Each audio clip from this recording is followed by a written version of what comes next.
What's going on, my Central Unit Galaxy? Is the Central Man here. So this is my review of AEW's Revolution 2021.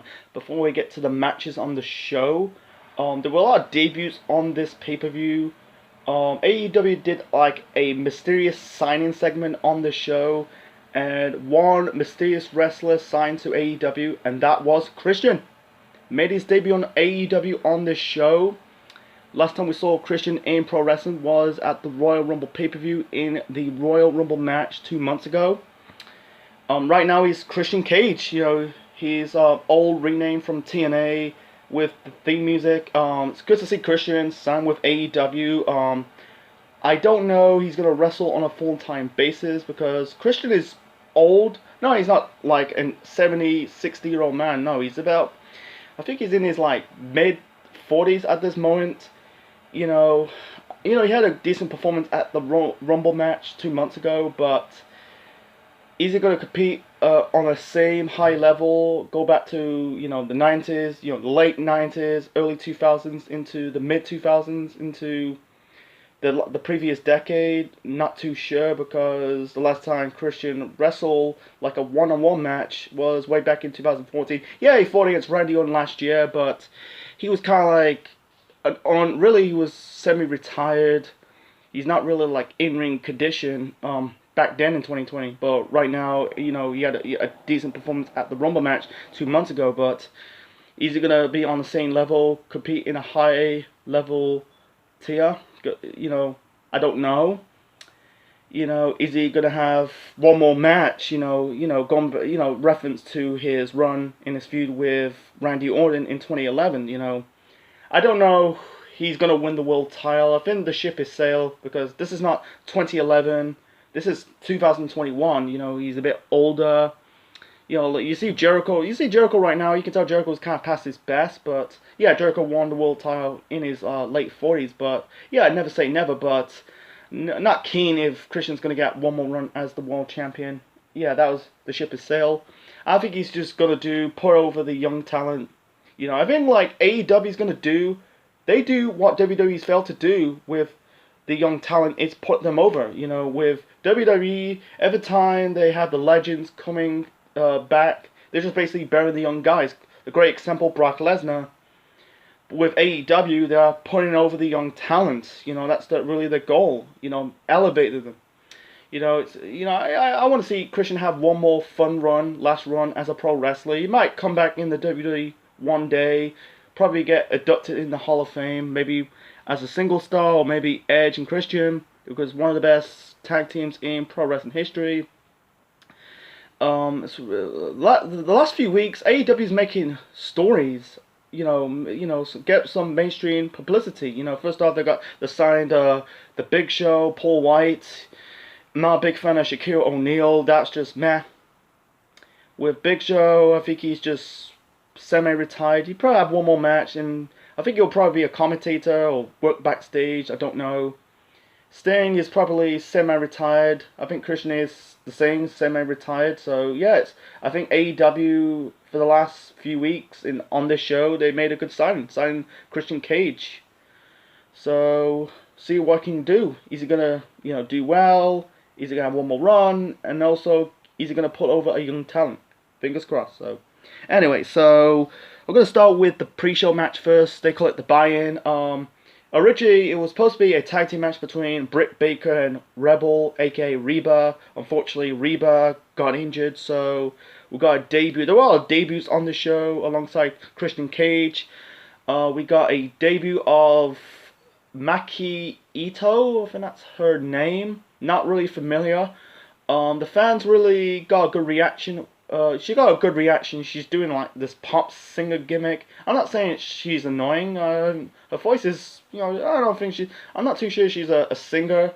Because Shira's like an actor, outside the wrestling world. I watch Hikara Shira's YouTube channel sometimes. Because she speaks good English. I don't know. She was singing in Japanese. The song is not annoying. It was what it is. The fans were into it. Anyway, the match between Britt, Mikey, they're taking on Thunder Rosa and Riho. It was fun for what it is. it wasn't fantastic, but at the same time, it's just a fun what it is. Getting like Mika Uto over, or Ito, can't pronounce her name properly. Sorry. There was one funny spot. You know, you had basically a Thunder, and Maki basically step each other's toes. In the end, Rebel Reba, you know, she kind of like hit Thunder with the crutch without the referee knowing. Britt pins Thunder to score the victory.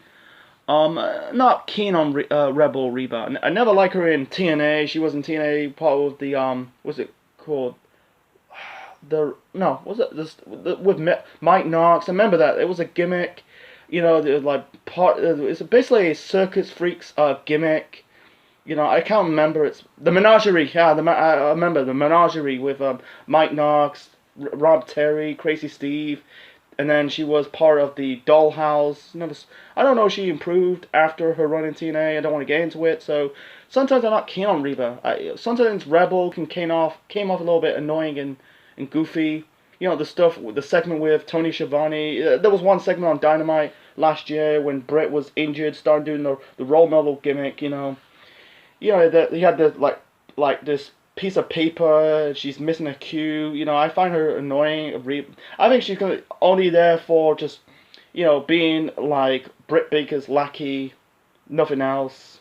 I think at this moment of time, I think like Britt's gonna be in a world title picture this year. It's not the last time we see them on the show. That's the buy-in, so let's talk about the main show. So the first match to kick off the main show, we got the Young Bucks defended the AEW Tag Team Championships against Chris Jericho and MGF, part of the Inner Circle. Solid opener. A lot of near finish. Like I think they worked on the leg of, I think it was the leg. Yeah, they worked on the leg of one of the Young Bucks. I think it was Nick or Matt. There's one funny part, you know, you had Jericho and MGF. They were really marking the Young Bucks, doing their like traditional taunt with the front double bicep pose, and then one moment they did like a suplex while they're pointing out their middle fingers. I think that was fun. They were kicking out finishers. Like, yeah, I think one of them kicked out of MGF's Heat Seeker. I think was it the BE trigger? I think MGF kicked out. Jericho broke up the near fall. Jericho locked in the walls of Jericho after he hit one of the Young Bucks with the power driver. In the end, MGF, I think he countered like a Mensa driver or Tombstone power driver attempt by, I think it's Nick or Matt, with a roll up. A lot of near falls after near falls. In the end, they managed to hit the Mensa driver onto, I think it was on Jericho, to win this match and retain the tag team championships. Yeah, I'd rather have MGF and Jericho winning the tag team belts. At this moment in time, they don't really need it, so we have to wait until Double or Nothing in late May. That's going in that direction, but I'd rather have Inner Circle winning the tag team titles. This is the fifth pay-per-view in a row that Jericho lost. It started last year when he lost the world title to Jon Moxley. Then the Stadium Stampede match against Elite and Matt Hardy. That was at Double or Nothing. Then the Mimosa match against Orange Cassidy at All Out, and then in November he lost to MGF, and now he's lost the tag team title match against the Young Bucks. So what's going on? I understand Jericho's point over the young talent, but I want to see Jericho just win for once. You know, climb up his stockings. They were winning matches, and all of a sudden, he can't even win the big one. The dude was he's the first AEW World Champion for cry out loud. You know, give him a win.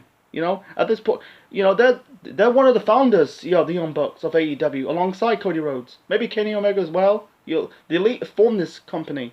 You know, it's the same thing. You know, they do it for promotions throughout the years, with Vince McMahon winning the WWF Championship, Vince Russo winning the WCW World Title, Jeff Jarrett winning the NWA World Title in TNA. It's the same shit. It never gets old. Let's move on. So, moving on to a Casino Tag Team Battle Royal. Winner faced the Young Bucks for the Tag Team Championships in the near future. This is a hit or miss. This is a miss, actually. It was an okay Battle Royal. Sometimes Battle Royals are hit or miss. No stories to tell in this battle royal. Like, there's one story between QT Marshall and Dustin Rhodes. They eliminate the Gun Club, that is the sons of Billy Gunn, and Marshall just got himself eliminated and spit Dustin Rhodes in the face. That could lead to a breakup between Dustin and QT Marshall. The Bear Clubs, I think they were kind of like the MVP in this match, but they got eliminated by the Butcher. Not a big fan of Butcher and Blade. The Bunny helped, after they eliminated, I think it was, I can't remember who eliminated. He eliminated one of them, a tag team in this match, so I can't remember. I don't want to get into it. It drives me mad, so I'm not saying the Bunny hurt this match, because I'm not a big fan of the Butcher Blade Bunny thing. It's just not getting over. I like Ali as Demon Bunny. I want to see Dark Ali in the future, because at this moment of time, AEW's in this working relationship with Impact Wrestling. You can reboot the character. The character got killed off about nearly 2 years ago. Yeah, that was Ali's last in Impact Wrestling before going to AEW. So, anyway, I was predicting the Private Party got to win this battle royal. They got eliminated. So yeah, the tag team won this battle royal is Pac and Phoenix. I don't know what their new tag team name called. So I'm not a big fan of Pac and Phoenix. That's a weird combination, because I don't know it's be like head cheese, but I like the Lucha Brothers more. Phoenix and Pentagon. That's just me, but I don't know. I don't think they're gonna keep him short. I don't think that's a bit weird. Pac haven't been in the tag team picture for almost a decade. If you follow like Adrian Neville, his early years in NXT, he was the first NXT tag team champions alongside Oliver Gray, aka Joel Redman, and then a tag team champion with Corey Graves. It's not his. He had history in tag teams. It's not new to him. Same as Ray Phoenix. So yeah, it was just an okay match, nothing special. So we're moving on to the next match. We got Hikara Shira defend the AEW Women's Championship against Rajo Misayami. That's her name. She won the AEW Women's Eliminator Tournament to face Shira on the show. And I done my research and they mentioned on the show that Shira and Rajo had some history. They fought in Japan many a times, so it's not new to them. So the match between Shira and Rajo, I call it Rajo. It drives me fucking nuts, but the match was good. This is best out of Shira's title reign alongside Thunder Rosa. Her match with Thunder Rosa at All Out last year.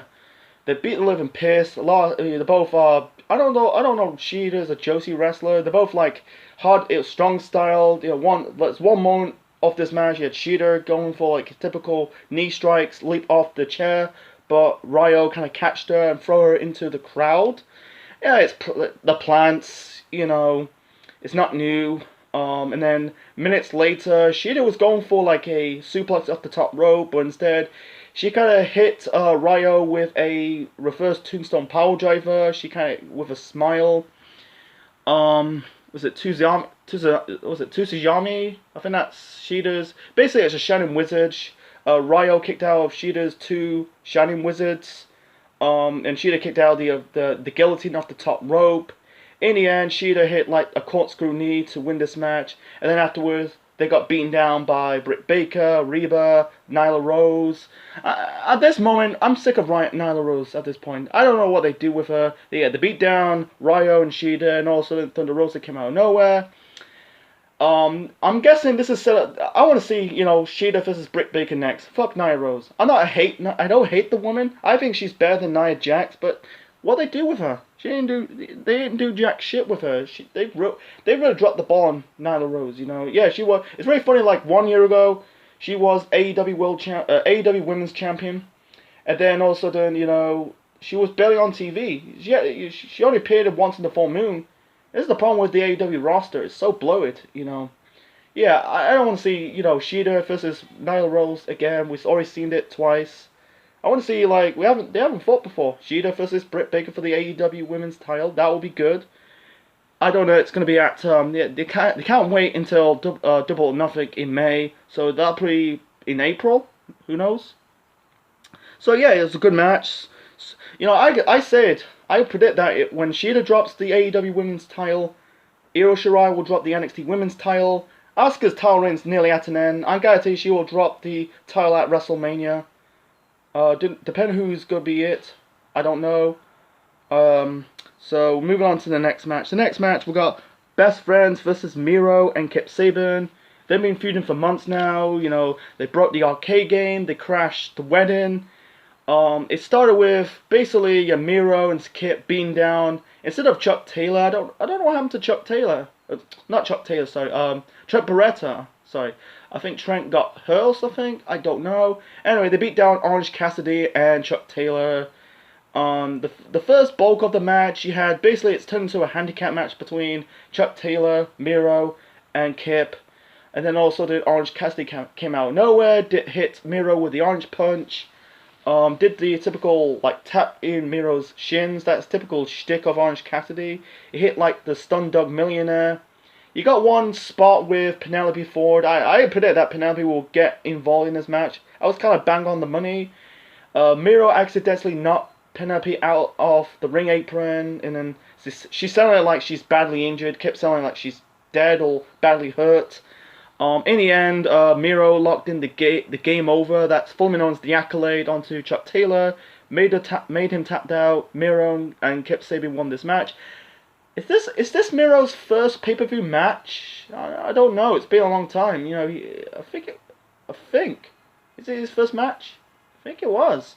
You know, it's a good win for Miro. I think that at this moment of time, they need to break away between Miro, Kip, and Penelope, and I don't know. I think the next episode of Dynamite. I'm guessing like I predict the next episode of Dynamite is gonna be a 6-man tag team match between Thunder Rosa, Shida, Rajo taking on Britt Baker, Nyla Rose, and probably Rebel or no Maki Ito because Rebel is self-proclaimed injured. And I could predict that Miro could turn on Kip Sabin. I could see Kip turning babyface and Miro turning heel. Because at this moment of time, what is Miro Trolley? What's he doing in AEW? He's not really doing a lot in AEW because he's there being, you know, Kip's best man. Because at this moment, I think the ship has sailed between, you know, Miro, Kip, and Penelope. Miro is better off as a heel. Him as a babyface, that'd be stupid. I could see turning on Kip and then being, you know, he'd be the best man. I could see Miro being probably in the TNT title picture. I don't know, the world title picture, that's long off. I think the ship is sailed. Yeah, I want to see Rusev, Miro winning the world title. That'll be in the near future. But yeah, I think that relationship is run its course. So moving on to, this is a big money match. We got Matt Hardy taking on Adam Hangman Page. This is for money. We don't see it in pro wrestling to this day. You know, I wish they do it sometimes. You know, I want to see matches instead of championships. They fought for money because pro wrestling is a money making game. Anyway, so the bulks of the match. Yeah. By the way, yeah, the best friend Miro Kip Sabin tag team match, the previous match, it was okay. I feel like it's the match, but it's belonging on Dynamite, not a pay-per-view that people spend a lot of money. Anyway, back to this match between Matt Hardy and Adam Page. This was way better than the previous match. Back and forth between Hardy and Adam Page, sorry. The bulk of the match, you had Matt Hardy worked on the hand of Adam Page, wrenching his fingers, his hand near, one time near the ring post. It was back and forth. I think like Matt Hardy kicked out the Deadeye. And then you got Page kicked out kicked out of the side of he kicked out of the Twist of Fate. You know, Matt Hardy hit like the side effect and followed up with the Twist of Fate. And then it was overbooked in the end with the Dark Order and the Private Party. In the end, Adam Page hit the Buckshot Lariat onto Matt Hardy to win this match and wins his money. You know, winner gets the early earnings of 2021. I'd rather have Matt Hardy winning it, but I think I said to myself, maybe Matt Hardy doesn't need to win money because he's already rich. He's big money Matt. He's bragging about his wealth. It's a long time we see big money Matt. It's been what, first time in 5 years, you know, in TNA before he became broken. So yeah, it was a fun match. Moving on to the Revolution ladder match. This is basically you have to grab I think it's called the Face of the Revolution ladder match. So you have to grab a brass ring. The brass ring looks like Sonic the Hedgehog's ring. So the competitors in this match, you got Cody Rhodes, Pentagon Jr., we got Scorpio Sky, Lance Archer, Max Caster, and we got the debut of Ethan Page. So on this show, we got the debut of Christian Cage, Maki Ito, and now Ethan Page. He was one half of the tag team, the North, with Joshua Alexander. I think they were longest reigning Impact Wrestling World Tag Team Champions in history. I think he's now part of the roster. Yeah, the North is gone. I need to go back watching Impact Wrestling. It's been a long time. I'm kind of lost connection watching the Impact Wrestling product. I don't hate it. I just lost connected. Anyway, too many spots to cover. Anyway, so Penta hit Cody with a destroy onto the ladder. Cody I think he injured his arm in this match. He was selling it. By the way, Jay Cargill was right in the front of the center, front of the audience, because they fought in a mixed tag team match between, it was Red Velvet and Cody taking on Jay Cargill and Shaquille O'Neal. And she's in the poster of the show, and she's not in a match or in a segment. What the fuck? Anyway, a lot of crazy spots. I think Ethan Page hit the Razor's Edge onto Lance Archer off the ladder. He did it before that. I think it was Max Caster or Ethan Page. He hit one of them. He did a sandwich spot onto Lance Archer, followed up with he hit Scorpio Sky with I think it's called Splash Mountain or Razor's Edge onto the same ladder when Lance Archer's underneath. It's called the sandwich spot. You basically put your opponents underneath the ladder and hit him in the top half of the ladder. You had what was he? Lance Archer hit I think it was Scorpio Sky, need him out of the ring apron into the broken ladder, the same ladder that Penta put Cody through. Trying to keep it short and simple. Cody came back, hit I think it was Max Caster with the Crossroads. In the end, Scorpio Sky, I think he got the victory. The final two was Scorpio Sky and Cody Rhodes. Jake Roberts got involved. He didn't hurt this match. He hit, I think it was Scorpio Sky or one of them. I think it was Pentagon. No, I think it was Ethan Page with the clothesline. I don't know. I can't remember if he hit the DDT. Penta kicked Jake in the gut with the super kick. The final two fighting for the ring was Cody and Scorpio Sky. He knocked Cody off the ladder and grabbed the brass ring to win this match. I don't know much about this, man. So, is it gonna lead to anything? It's for the TNT. He's gonna face Darby Allin for the TNT Championship. That'd be good for Scorpio Sky because you got Daniels and Kazarian are in the tag team title picture. And then you got Scorpio Sky is now a single star. They're still part of the group SCU, but it's a good win for Scorpio Sky. I was going for Lance Archer, but who knows? I think that'll be a future feud down the middle between Darby Allin versus Scorpio Sky. The next match, we got a tag team street fight. We got Brian Cage and Ricky Starks representing Taz taking on Sting and the TNT champion Darby Allin. And this is Sting's first match since Night of Champions 2015 in the WWE World Heavyweight Championship match against Seth Rollins. This is a cinematic match. They were fighting in an abandoned building. You got Cage and Starks arrive at the abandoned building on a green sports car. Sting and Darby Allin, basically Sting was driving in a black pickup truck and Darby was skateboarding to the abandoned building. Sometimes cinematic matches in pro wrestling, sometimes it'll be a hit or a miss. This was fun to watch. I'm not gonna go, oh, this was fantastic. I'm not overhyped this, but it wasn't terrible. It was a decent cinematic match. You got guys dressed up like Sting. They were wearing cloaks and wearing Sting mask. Sting's face paint is half Sting and half Darby Allin. It was fun. You had basically the whole bulk. You had like Brian Cage beating down Darby Allin. Like one more in the early stage of the match, Darby trying to did a coffin drop, trying to perform the coffin drop on really on the wall, and then he basically countered it, basically slammed him in the ring, and then he kind of dragged him. He kind of gorilla press Darby Allin and thrown him through the emergency door. They were fighting upstairs. Then he basically picked him up in the position of a suplex, and then suplexed him onto a trash can. Then you got Sting fighting Ricky Starks. He kind of like throw his baseball bat onto like the second or third floor of the abandoned building because Ricky Starks challenged him. And then you got Wrestle Team Taz interfering in this match. You got Hook. Not much about Hook. I found on Wikipedia that Hook is Taz's son. Taz was on commentary. And then you got like Will Hobbs, or I think he's now called Powerhouse Hobbs.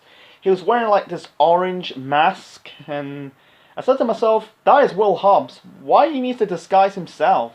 You know, everyone knows there's two big guys in that group. You know, the Brian Cage and Will Hobbs. So they beat down, you know, Sting and Darby Allin. Like before that, you know, you had like, Sting and Allin, kind of like not Allin but Darby. They kind of like double suplex Cage through a table, and then minutes after, I think it was Hook or Starks, kind of like swinged Darby Allin into this broken window. You know, it was near the wall. You know, they're not literally throwing him off the window. They're not literally trying to kill him on pay-per-view. I know it's taped before.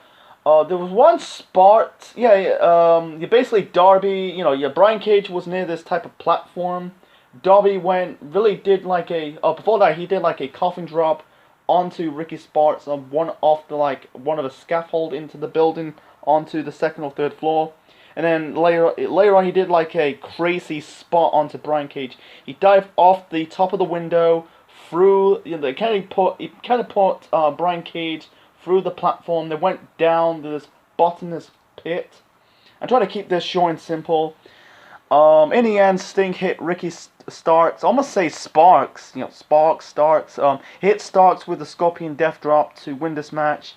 You have to, but this is Sting's first pay-per-view match since signing to AEW. You know, I want to see a match one day. They have to do Sting versus Darby Allin in the near future. I predict it's going to happen. You know, because I'm guessing after this, you know, because it's likely it's going to be Darby Allin versus Scorpio Sky for the TNT Championship, because Scorpio won the ladder match, the previous match, you know, to get a shot. You probably face him on an episode of Dynamite.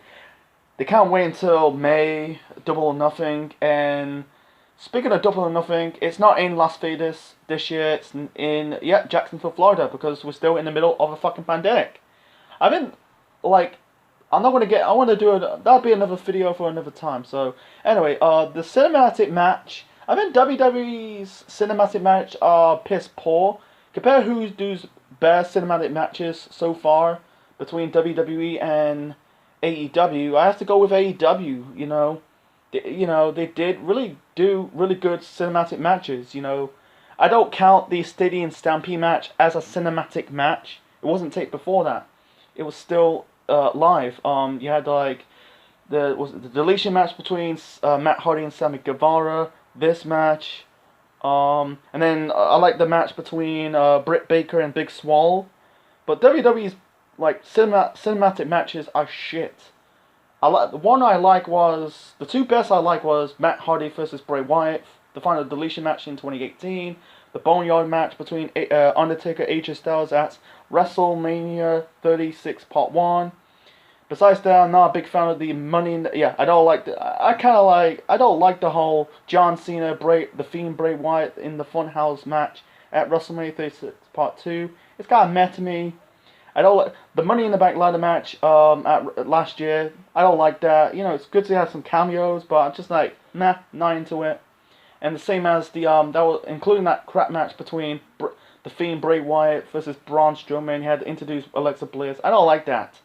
I say AEW puts on better cinematic matches than WWE, including the the carport brawl between Adam Cole versus Velveteen Dream at Takeover in Your House last year. I'm sorry, AEW does better cinematic matches than WWE. Anyway, enough of that spiel on it. So moving on to the main event. The main event, we got Kenny Omega defended the AEW World Heavyweight Championship against Jon Moxley in an exploding barbed wire death match. So basically, the ring is surrounded with barbed wire and landmines. Trying to keep it short and simple.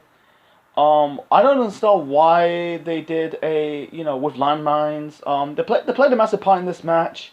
Every time one of them basically Irish whip into the ropes, the landmines exploded. I think one time when Marks was going for I think he was going for the paradigm shift. Omega kind of rammed him into the basically into the ropes, and bam, and you hear the landmines. The smoke going in the face of Omega, and then when I think he hit Marks with the one-winged angel, Marks' foot on the ropes, and the landmine explode again. I don't know. And also, there was one spot when Omega hits Marks with the bat, and the bat exploded. It's like, come on, why are you putting landmines in the bat? I don't understand that. It's like some of it is a bit cheesy. But some of it was good. The fans were chanting holy shit, but it been used too much. It kind of lose its oof a little bit. Someone hits your opponent with the bat and all of a sudden it's exploded in your face. Come on. Marks bled like a stuffed pig in this match. I think he hit hit his face onto the trash can.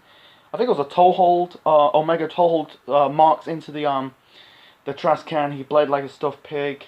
They used the barbed wire tables in this match. It was used in this match. And then Omega, you put Omega through.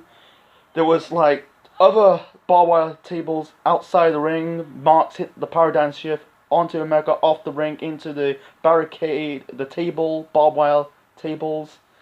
Sorry, I kind of stumbled a little bit.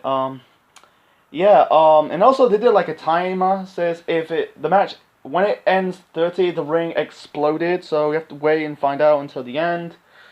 That was a good spot. Marks, paradigm shift Omega off the ring apron through the barbed wire tables. It kind of used in this match. There was two in the ring.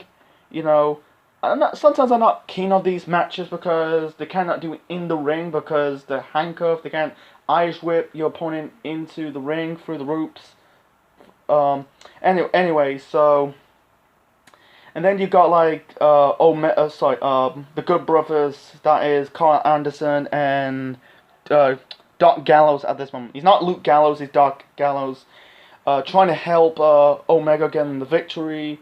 Marks hit both of them with the barbed wire bat, and then in the end, Omega hit the one-winged angel onto the table to win this match. So I don't say it was this is not. I thought it was gonna be match of the night. It was physical. Marks bled like a stuffed pig. Omega bled like a stuffed pig. And then afterwards, the Good Brothers, the Bullet Club. I think they hit the Magic Killer onto Marks afterwards. They beat him down. The Omega kind of rubbed Marks' face with the I think it was the baseball bat barbed wire. And then you got the time was expiring, countdown to 0. Then you got Eddie Kingston came out of nowhere. And I said to myself, did they feud at the last pay-per-view in the I Quit match between Marks versus Kingston? Kingston kind of, instead of taking him out of the ring, by the way, he was handcuffed Marks after this match. Instead of taking him out of the ring before the ring exploded, he covered Marks on him. And then instead of the massive explosion, it was pyro, folks. Pyro. That was bullshit. I guarantee you, there's an excuse that the next, really, on the first Dynamite after Revolution, that it's going to be they put some graphics, look like the ring actually exploded. And Kingston selling like he's killed in the explosion. I understand they can't really attempt to do that. They don't want to kill their wrestlers on live TV, but at the same time, it's just a really disappointing payoff. So the main event match between Mox and Omega for the AEW World Heavyweight Championship in the barbed wire death match. It was a good match for the whole time, but the ending was disappointed. So anyway, so my final rating for AEW's Revolution 2021. Oh, by the way, before I get to the final ratings, it's very funny that 1 year ago to this day, Omega won the AEW World Championship against Chris Jericho at the 2020 Revolution pay-per-view last year. 1 year later, he lost in the barbed wire death match. So it's night and day that. Yeah, and this was the last time that Mox will be in the world title picture. I think afterwards he needs to get back in the line. I don't know who's going to face Kenny Omega next for the AEW World Championship. You have to wait and find out. So, anyway, my final rating for AEW's Revolution 2021. I'm going to give it an 8.5 out of 10. I think it's a back and forth between 8.5 out of 10 or 7 out of 10. I think it's still a good show. Strong show. Nothing in the bad instead of the bullshit end to the barbed wire death match between Omega and Moxley. But most of the match between Omega and Moxley is in the good. The only thing in the okay has to be the Casino Battle Royal and Miro and Sabin taking on the best friends, Orange Cassidy and Chuck Taylor. Besides that, the tag team title match, the women's title match, the ladder match, and the cinematic tag team match between Team Taz versus Sting and Darby Allin, and mostly the world title match in the main event between the barbed wire death match between Kenny Omega versus Jon Moxley. It was all good. It wasn't the best show, but it was a fun show to watch. A lot of debuts, including the debut of Christian Cage. Yeah, it was a fun show to watch. So, hope you enjoy my review of AEW's Revolution 2021. Leave your thoughts in the comment section below. Smash the like button. Subscribe to the Central Man Network on YouTube for more wrestling videos, Marvel videos, and more. And this is the Central Man Official signing out. Check you later.